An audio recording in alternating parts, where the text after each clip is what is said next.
High மக்களே, வணக்கம் வணக்கம் வணக்கம். ஃபர்ஸ்ட் ஆஃப் ஆல் என்னோட சேனலுக்கு சப்ஸ்கிரைப் பண்ணிடுங்க. உங்கள் பொண்ணால் கையால் பெல் பட்டன் ப்ரெஸ் பண்ணிடுங்க. டைம் இருந்து வீடியோ பாருங்க, ஷேர் பண்ணுங்க. மனுஷன் வந்து வாக்குறுதி கொடுக்கறது வந்து சாதாரணமாயிடுது. ஸோ வாக்குறுதி கொடுத்தா அதை நிறைவேற்றுறதுக்கு ரொம்ப கஷ்டமா இருக்கு. ஸோ பல இன்னல்கள் சந்திக்க வேண்டியது, பல உண்மை சொல்ல பல பேச்சுகளை சந்திக்க வேண்டியது, பல அசிங்கங்களை சந்திக்க வேண்டியது, பல நெருடலான விஷயங்கள் பதில்களை எதிர்பார்க்க வேண்டியது. ஃபார் எக்ஸாம்பிள் யார் சொல்கிறேன் இல்லைங்களா, நம்ம சிஎம் தான் சொல்கிறேன். ஸோ நம்ம என்னதான் விஜயண்ணாவை விருப்பப்பட்டு தேர்ந்தெடுத்தாலும் ஸோ அவர் கொடுத்த வாக்குறுதியை நிறைவேற்ற முடியாமல் திணறிட்டு இருக்கார். ஸோ அது காரணம் நிறைவேற்ற முடியாமல் இல்லை, மணி இல்லாமல். ஸோ மணி இல்லை. அதனால் வந்துட்டு அது ஃபர்ஸ்ட் ஆஃப் ஆல் அவர் கட்சி ஆரம்பிக்கும் போது நான் எதுவுமே ஃப்ரீ தர மாட்டேன் அப்படின்ற சுச்சுவேஷன் தான் இருந்தாங்க. நான் இதை தரேன் அதை தரேன் இது அது எதுவுமே சொல்லலை. ஸோ அப்புறம் போக போக போக வந்துட்டு ஆப்போசிட் டீம்லாம் வந்துட்டு ஆல்ரெடி இருக்கிற கட்சிலாம் வந்து தேர்தல் அறிக்கை வெளியிடும் போது சரி நாமளும் வெளியிடலன்னு சொல்லிட்டு அவரும் முழு அரசியல்வாதியாக மாறிட்டாரு அப்படின்றத நான் ஒரு வீடியோ போட்டிருந்தேன், ஒரு சில வீடியோக்களில் பேசியிருந்தேன். இவரும் வந்துட்டு போகிற போக்கில் என்னையும் அரசியல்வாதியை மாற்றிட்டீங்களாடா அப்படின்ற மாதிரி ஒரு டைலாக் வரும் இல்லையா படத்தில், அது மாதிரி விஜயண்ணா வந்துட்டு போகிற போக்கில் அரசியல்வாதியாக மாறிட்டார். ஸோ அவரும் வந்துட்டு இலவசங்களை அள்ளி வீசிட்டார். ஸோ அது நிறைவேற்றுறது ரொம்ப ரொம்ப கஷ்டமாக இருக்குது. ஸோ இலவச பஸ் சொன்னார், இன்னும் வரல.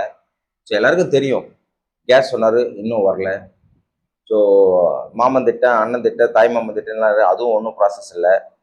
ஸோ ஒன்றே ஒன்று ப்ராசஸ் வந்துச்சு, அதுவும் 200 யூனிட் ஃப்ரீ. அது மட்டும் தான். அதுவும் இந்த வர மந்த்துங்களில் 2 மாதம் ஆன பிறகு அது பவர் யூனிட் வந்து அளவெடுத்து கணக்கு கொடுக்கும்போது தான் தெரியும் இபி ஆஃபீஸ்லேருந்து அதுக்கு என்ன இஷ்யூ வருது அப்படின்னு சொல்லிட்டு.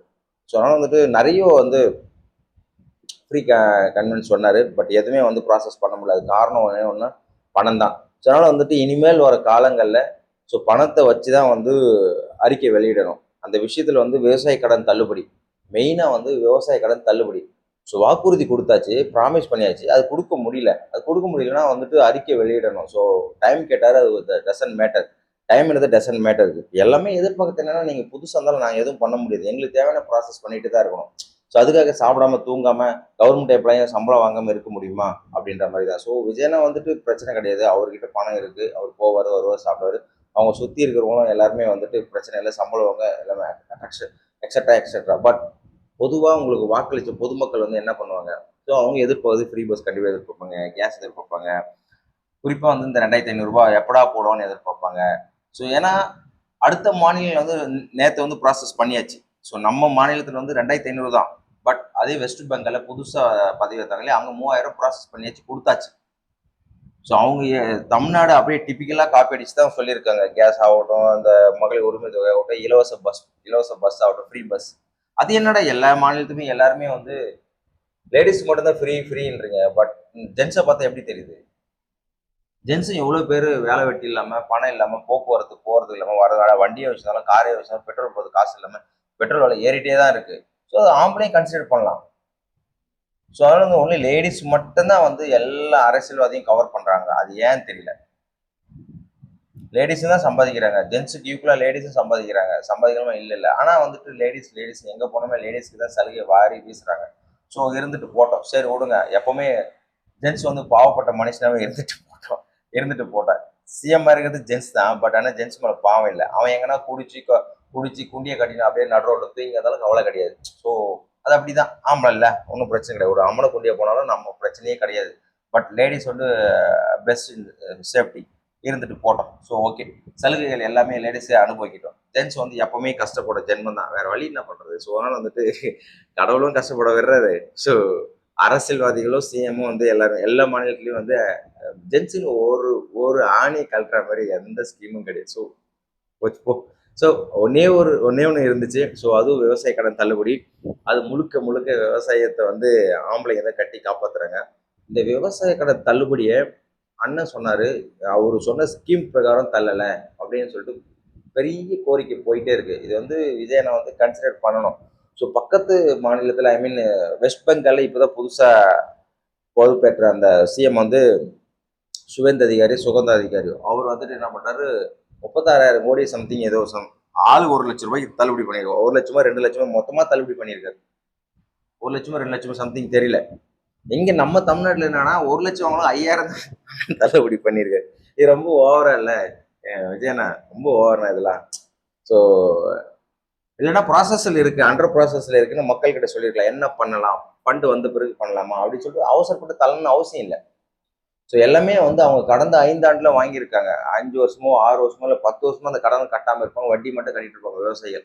விவசாயத்துல விவசாயம் செஞ்சு பல பேர் பல கோடி ரூபாய் சம்பாதிச்சு சாம்ராஜ்யமே இல்லை. பல பேர் வந்து பல கோடி ரூபாய் சம்பாதிச்சு பணக்காரனா இருக்கான், பில்லியன் டாலர்ல சம்பாதிச்ச மில்லியன். அதெல்லாம் இல்லை. 100 ஏக்கர் நிலம் வச்சிருந்தாலும் அது அதை பதம் பார்த்து அதை கொண்டு வந்து விற்று அது அந்த நெல்லோ விதைகளோ ஏதோ ஒன்று விற்று அது பணமாக்குறது ரொம்ப ரொம்ப குதிரை கொம்பு. ஸோ சோப்பு சீப்பு போய் அடிக்கடி வாங்குற மாதிரி. ஸோ நெல் எல்லாரும் அடிக்கடி வாங்க மாட்டாங்க, அரிசியும் வந்து வாங்குறாங்க, பட் அந்த அளவுக்கு இல்லை. ஸோ ஒரு கட்டி சின்ன கட்டி 100 வளர்ந்து 150 ரூபா 200 வரைக்கும் சோப்பு இருக்கு, ஆனால் அரிசி அப்படி இல்லை, ஸ்டார்டிங்லேருந்து கம்மியிலே இருக்கு. ஸோ விளைச்சல் அதிகம், அதனால வந்துட்டு அதனோட சேலும் அதிகமாக தான் இருக்கு, பட் அதனோட மதிப்பு கம்மியாக இருக்கு. என்னைக்கு அரிசியோட நெல்லோட ரேட் அதிகமாகுதோ அன்னைக்கு அரிசியோட ரேட் இன்னும் அதிகமாகிடும். இப்போ ரேட் அதிகம் தான். ஆனால் வந்துட்டு விவசாய கடனை வந்து முழுசா தள்ளுபடி பண்ணிருக்கணும் விஜயண்ணா. ஸோ அதை பண்ணல. ஸோ கொஞ்சமா தள்ளுனது தான் தப்பு. அதான் நான் பல வீடியோக்கள் சொன்ன மாதிரி என்ன சொல்லுவாங்க, கொடுக்குற தெய்வம் கொடுத்துட்டே இருந்துச்சு, கொடுக்காத தெய்வம் தான் கொடுக்கல அப்படின்ற மாதிரி தான். ஸோ டெய்லி கொடுக்காத புண்ணியவன் கொடுத்துட்டான், கொடுக்குற கொடுக்குறவன் வந்துட்டு கொடுக்கல அப்படின்ற மாதிரி ஒரு கெட்ட வார்த்தை சொல்லுவாங்க வில்லேஜில். அந்த மாதிரி நீங்க கொடுக்காம இருந்திருக்கலாம், கொடுக்கறத முழுசா கொடுத்துருந்தா சந்தோஷமா ஏற்றிருப்பாங்க. ஸோ எப்பவுமே வந்துட்டு விவசாயிகள் போராட்டத்தை வந்து எல்லாருமே ஆதரிப்பாங்க. ஸோ தெருவில் போகிற நாய் கூட வந்து ஆதரிக்கும். அதனால வந்துட்டு அவங்க கூட விளையாடுறது ரொம்ப ரொம்ப ரிஸ்க் விஜயனா. ஸோ பார்த்துக்குங்க. ஸோ விவசாய கடனை எப்போ முழுசாக தள்ளுபடி பண்ண முடியுமோ ப்ராசஸ் பண்ணி அதை தள்ளுபடி பண்ண நல்ல விஷயம். அது போக விஜயன் வந்து ரொம்ப பாரி இல்லாமல் இருக்கார். ஸோ எல்லாருக்குமே அமைச்சர் பதவி இது அதுன்னு சொல்லிட்டு எல்லாமே தூக்கி கொடுத்துருக்காரு இல்லையா. ஃபார் எக்ஸாம்பிள் வந்துட்டு பெரிய நீங்கள் மோஸ்ட்லி எல்லாமே படிச்சவங்களுக்கு தான் விஜயன் நிறைய எடுத்து கொடுத்துருக்காரு அமைச்சர் பதவி. இதுவே சுவேந்த அதிகாரின்னு சொல்லிட்டு வெஸ்ட் பெங்கால்ல அங்கே அதுக்கு மேலே பாரி வீட்டு வேலை செஞ்சு இந்த ஆண்டிக்கு பார்த்தீங்கன்னா தூக்கி அமைச்சர் பதவி கொடுத்துருக்காங்க. அது என்ன கணக்குன்னே தெரியல. அவங்க எப்படி அரசியல் உள்ள வந்தாங்க, வீட்டு வேலை செய்கிறாங்க ஓகே, அவங்க எப்படி அரசியல் உள்ள வந்தாங்க, அவங்க எந்த கட்சியில் இருந்தாங்க எப்படின்னு டீட்டெயில் தெரியல. ஆனால் போஸ்டிங் பார்த்தீங்கன்னா வீட்டு வேலை செய்கிறவங்களுக்கு வந்து அமைச்சர் பதவி கொடுத்துருக்காங்க, ஒரு பெருமையாக இருக்குது. ஸோ அரசியல் எதை நோக்கி போயிட்டு இருக்குன்னே தெரியல. ஸோ இது நல்ல விஷயமா இல்லை ஆரோக்கியமான விஷயமா ஐ டோன்ட் நோ. ஸோ அதனால் வந்துட்டு தமிழகத்தில் வந்துட்டு புது புது ஆட்களுக்கு எல்லாருக்குமே வந்துட்டு எம்எல்ஏ பதவி அமைச்சர் பதவின்னு விஜயண்ணா வாரி வழங்கியாச்சு. ஸோ மக்கள் ஓட்டு போட்டு தேர்ந்தெடுத்தாங்க, இதில் பதவி வாரி கொடுத்துட்டாரு விஜயண்ணா. ஸோ அதனால் வந்துட்டு அங்கங்கே ப்ராசஸ் அப்படியே ஓடிட்டு இருக்கு. அது போக இப்போ பதவிகள் ஓடிட்டு இருந்தாலும் மீம்ஸ்கள் வந்து கிரியேட் பண்ணிகிட்டே இருக்காங்க. ஸோ ரொம்ப கஷ்டம். ஸோ இப்போ ஒரு கனிம வளத்துறை அமைச்சர் பிரபு போகிறாரு, அவர் பண்ணுறதே வந்துட்டு ஏளனமாக தான் சொல்கிறாங்க. ஸோ இந்த பக்கம் கீர்த்தனா வந்துட்டு தொழில்துறை வந்துட்டு அவங்க ஸ்டைலில் ஒரு புதுசாக ட்ரை பண்ணி பார்ப்பேன், ஸ்போர்ட்ஸ் சூட் போட்டு அவங்க ஸ்டைலில் படித்தவங்க. ஸோ அவங்க ஸ்டைலில் வந்துட்டு இன்ஸ்டாகிராம்லேயோ இல்லை யூடியூப்லேயோ ஏதோ ஒன்று ரீல்ஸ் மாதிரி விட்டாங்க. ஸோ அதை பார்க்குறவங்க தொழிலதிபர் பார்ப்பாங்க, பார்க்காதவங்க பார்க்க மாட்டாங்க. ஸோ யாராக இருந்தாலும் கொஞ்சமாச்சும் பார்ப்பாங்க, யூடியூப்பே பார்ப்பாங்க, இன்ஸ்டாகிராம் பார்ப்பாங்க. ஸோ ஃபேஸ்புக்கில் அந்தளவுக்கு இப்போ இல்லை. ஸோ இன்ஸ்டாகிராம் பார்ப்பாங்க, இல்லை எக்ஸ் தளத்தில் தொழிலதிபர்கள் எல்லாமே எல்லா வசதி படைத்தவங்க எக்ஸ் தளத்தை வச்சுருப்பாங்க, அதுலேயும் பார்ப்பாங்க. ட்விட்டர்ன்றது இப்போ எக்ஸல் மாதிரி.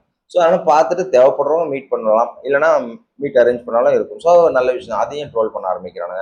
ஸோ யார் பண்ணாலும் சரி, இந்த பக்கம் 10 ரூபா பாட்டிலுக்கு 10 ரூபா. ஸோ ஒயின் ஷாப், ஸோ அந்த பிரச்சனையும் வந்து பெருசாக பூதாகரமாக போயிட்டு இருக்கு. அதையும் விஜயனை வந்து கன்சிடர் பண்ணி எல்லாம் ஒயின் ஷாப் 3 நாள் நல்லா தான் இருக்கும். ஸோ அதுக்கு வந்து ஸ்டெப் எடுத்துகிட்டு தான் இருக்காங்க. அது ஒரு நல்ல விஷயம் தான். ஆனாலும் வாங்குற திருட்டு பசங்க வாங்கினே தான் இருக்கானுங்க. பட் அந்த விக்னேஷ் வந்து அமைச்சர் சொல்றாரு, ஸோ ஒயின் ஷாப் வந்து சுத்தமாக க்ளோஸ் பண்ண முடியாது, ஏன்னா அது சாத்தியம் இல்லை. ஏன் சாத்தியம் இல்லை? என்ன மசரு சாத்தியம் இல்லை? மூடலாம். இப்போ ஒயின் ஷாப் தான் வந்து சாப்பிட்டு உயிர் வாழ்றேன்னா மூடலாம். சும்மா வந்து வாய் இருக்கு, அமைச்சர் பதவின்றது மைக் இருக்குன்ற சொல்லிடக்கூடாது. ஏன் பீகார்லாம் வந்துட்டு எப்போவோ மூடினாங்க. பீகார்லாம் வந்து மதுவிலக்கு காட்டுற மாநிலம் தான், அங்கே இல்லையா நம்ம மக்கள். தமிழ்நாட்டில் ஏன் மூட முடியாது? ஸோ இப்போ ஒயின் ஷாப்பில் வர வருமானத்தை வச்சு தான் வந்து தமிழ்நாடே ஓடிட்டு இருக்கா? எல்லாருமே அதில் தான் சாப்பிட்றாங்களா, அதில் தான் தண்ணி குடிக்கிறாங்களா, அதில் தான் வீட்டு ஓட தராங்களா, அதில் தான் வாழ்றாங்களா? ஸோ அதெல்லாம் டசன்ட் மேட்டர். மூடன்னு நினச்சா, மக்களுக்கு நல்லது செய்ய நினச்சா கண்டிப்பாக மூடலாம். இவர் வந்து தேவையில்லாமல் வார்த்தை விட்டுறாரு விக்னேஷ், அது வந்து அவரோட கெட்ட பேர் தான் வரும். ஸோ வந்து மூட முடியாது, சாத்தியம் இல்லை. மூணு எல்லா எல்லா ஒயின் எல்லா கள்ளச்சாராயம், போதைப்பொருள், அப்புறம் வந்துட்டு எஸ்எஸ்ஆர்எம் எல்லாம் எக்ஸட்ரா எக்ஸட்ரா எல்லாம் உள்ள ஏன் வரலனாலும் வராமல் தான் இருக்கேன்னா எல்லாமே இருக்குது. ஸோ அதை தயாரிக்கிறவங்க தயாரிச்சோம், வாங்கி யூஸ் பண்ணுறேன், அதை போதை யூஸ் பண்ணிட்டு குண்டியை கட்டின்னு நடு ரோட்டில் படுத்து கிடக்கிறோம். இல்லைன்னா ஹெராயின், மெத்தமெட் பைத்தன், ஸோ கஞ்சா, ஸோ எக்ஸட்ரா எக்ஸட்ரா இந்த போதை எல்லாமே எவனா யூஸ் பண்ணுறான் அவனா திருந்தினா தான் உண்டு. ஸோ அதனால் வந்துட்டு அப்பயும் எம்ஜிஆர் படத்துலேயே வந்து திருடனாய் பார்த்து திருடனை திருட்டு ஒழிக்க முடியாது. ஸோ அதனால் வந்துட்டு அவன் திருந்தினா தான் உண்டு. ஸோ அதனால் சாப்பாடை சாப்பிட்டு உயிர் வாழ முடியும். அது சாப்பிட்டு சாப்பிட்டு சாவரம் தான் அதிகம். அப்போ திருந்துனா அவங்கள விட்டுற வேண்டியதான். ஸோ அதனால் எங்கெல்லாம் ஒயின் ஷாப் மூட முடியும் அது எல்லாமே டைப் பண்ணி மூடினா நல்ல விஷயம் தான். ஸோ மூட ட்ரை பண்ணணும். தமிழக அரசு வந்து மூட ட்ரை பண்ணணும். மக்கள் அமைதியாக இருக்கணும் அப்படின்னு சொல்லிட்டு தான் எல்லாம் விரும்புகிறாங்க. இவர் வந்துட்டு பார்த்திவரர் விக்னேஷ் அது டசன்ட் மேட்டர். ஸோ அதுக்கு பேர் தான் எக்ஸ்பீரியன்ஸ் இல்லை. எக்ஸ்பீரியன்ஸ் இல்லைன்னா வாயை மூடிட்டு இருக்கணும் மைக்கு முன்னாடி. ஸோ அதே மாதிரி இபி ஆஃபீஸில் பார்த்தீங்கன்னா மெயின் ஆஃபீஸில் போயிட்டு ஹார்ட் டிஸ்க் வந்து காணாமல் போயிடுச்சு. ஸோ 18 ஹார்ட் டிஸ்க் காணாமல் போயிடுச்சுன்னு சொல்லிட்டு நியூஸ் பரவிட்டு இருக்கு. நிர்மல்குமார் வந்து சர்ச் பண்ணிட்டு யாராக இருந்தாலும் தப்பிக்க முடியாது. ஸோ நாங்கள் வந்து அரெஸ்ட் பண்ணுவோம் அப்படின்ற மாதிரி. ஸோ யாராக இருந்தாலும் தப்பிக்க முடியாதுன்னு அரெஸ்ட் பண்ணுவோம், அதுதான் விஷயம். அதுக்குள்ளாட்டியும் 18 ஹார்ட் டிஸ்க் காணாமல் போயிடுச்சு. அதில் இப்போ 8 டிஸ்க்கு போயிடுச்சு, இல்லை 10 டிஸ்க் ஹார்ட் டிஸ்க். அது எப்படி ஒரு ஆஃபீஸில் இருக்கிற ஹார்ட் டிஸ்க்கு காணாமல் போவோம்? வெளியே திருடனை வந்து திருடிட்டு போவான். ஸோ எடுக்கிற முயற்சியை ஸ்ட்ராங்காக எடுக்கணும் அமைச்சராக நிர்மல்குமார் ஆகட்டும். ஸோ போயிட்டு ப்ராசஸ் வந்து கடன்னு இடி ஆஃபீஸ் எப்படி வராங்க, சர்க்குன்னு வராங்க, இந்த ஆஃபீஸ் வராங்க. ஸோ இவங்க பல கோடி வச்சு ஒரு டவுட் வருது, நியூஸ் வருதுன்னு சர்க்குன்னு அவங்க வீட்டை போய் வண்டி நிற்கும்.